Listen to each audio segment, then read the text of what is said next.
Let us do what the Lord requires, to work for justice, to love kindness, to walk humbly with God. Welcome to this week's reflection, and again it's a glorious autumnal day here in Cotteridge. This week our worship in church and also this reflection are focused around time for change.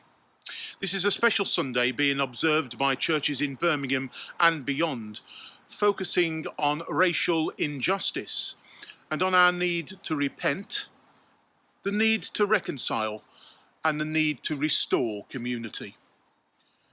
Our opening prayer. Let us pray. Lord Jesus Christ, who reached across the ethnic boundaries between Samaritan, Roman, and Jew, who offered fresh sight to the blind and freedom to captives. Help us to break down the barriers in our community. Enable us to see the reality of racism and bigotry, and free us to challenge and uproot it from ourselves, our society, and our world. Amen.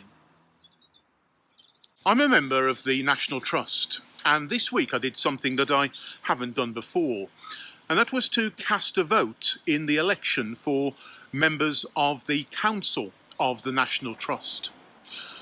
One thing prompted me to do that. Over the past few years, at many of the National Trust's properties, the great houses that you see around this country, the National Trust has been making an effort to show accurately where the wealth of those properties came from historically. And in many cases, there are connections to slavery. Now, some people think that those connections are best left in the past. They don't need acknowledging. They're painful and best left behind. Others say that those connections need to be acknowledged, and we need to confront what has happened in the past if we're to build a better society for the future. I was voting in the National Trust Council for those members who want to accurately portray where wealth has come from, even though often it is very painful. The National Trust in its properties is trying to flag up how the slave trade undergirds much of the racism and injustice that we see in society today. Now, the churches, of course, have also been involved in trying to combat racism. The Methodist Church in particular has a fine history of proclaiming and working towards social justice. Over the past couple of years, since the death in America of George Floyd, the Black Lives Matter movement has enjoyed a new prominence. And some churches have become involved in that, and other people have criticised that. They've criticised Black Lives Matter and say that all lives matter. Well, of course, all lives matter, but it rather misses the point. Take this for an analogy. When there were terrible terrorist attacks over in France, many people started wearing T-shirts saying, "Je suis Nice" or "Je suis Paris." I didn't see anyone wearing a T-shirt that said, "Je suis toute ville française." I am all French cities. The point of the campaign combating racism isn't that all lives matter, but particularly at this moment, Black Lives Matter. Because it's Black lives that are being lost because of hatred, because of racism, and because of injustice. It was out of their involvement with the Black Lives Matter movement that the churches decided to focus a particular Sunday of the year on time for change, to acknowledge what's happened in the past with repentance, but also to try and reconcile those divisions and to build a new community. And that's what today partly is about.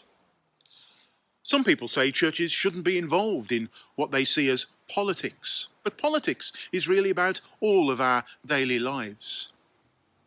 Churches need to focus on issues of justice, not just on issues of worship. You're going to hear a passage now from the prophet Micah in the Old Testament. Micah is reminding God's people that there is something else that they need to do as well as their offerings of worship. We hear that now from Micah chapter 3. With what shall I come before the Lord and bow myself before God on high? Shall I come before him with burnt offerings, with calves a year old? Will the Lord be pleased with thousands of rams, with tens of thousands of rivers of oil? Shall I give my firstborn for my transgression, the fruit of my body for the sin of my soul? He has told you, O mortal, what is good. And what does the Lord require of you? But to do justice, to love kindness, and to walk humbly with your God. As well as being involved in combating racism, we also have to acknowledge that sometimes churches are places where racism has been and still is found. Some years ago, when I was serving at another church, I became quite involved in a campaign for justice for a black family, 2 young members of which had been found dead in suspicious circumstances. The church that I was minister to was then a Church of England church. It was full of wonderful people, but I didn't know that it had a particular history.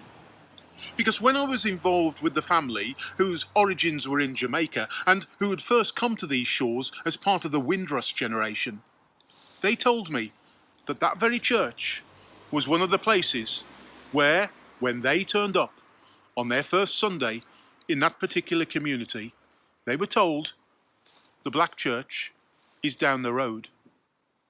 That shocked me. That church, which was full of wonderful people, but also had a history of the racism that was present in those early years after the Windrush generation, and a racism that still needs to be confronted in so many different ways today.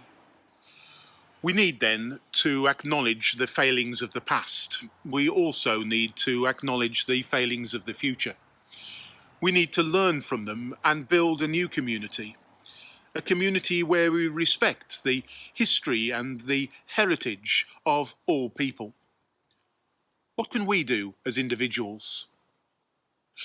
Our final prayer today is entitled, What Can I Do?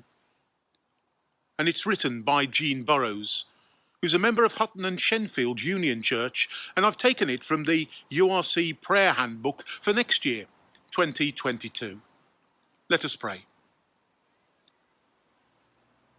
Lord, there are times when I feel so helpless.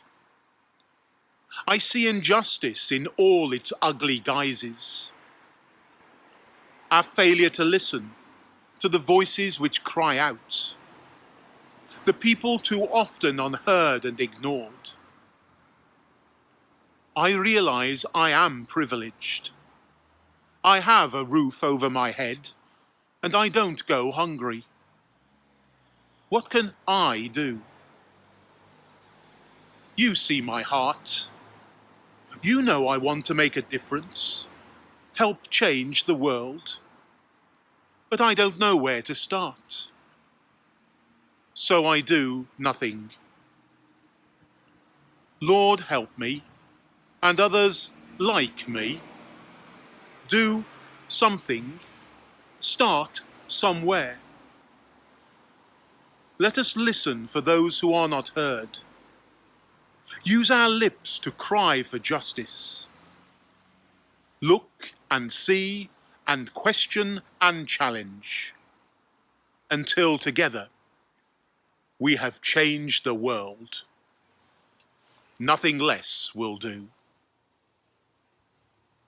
Thank you for joining me for this reflection today and just brushing the surface on something that runs deep in our society and has affected all of us in different ways. We pray for each other as we continue on this journey of combating injustice and racism. Thank you for being here, and in the week that lies ahead, take care, stay safe, And remember that the best of all, God is with us.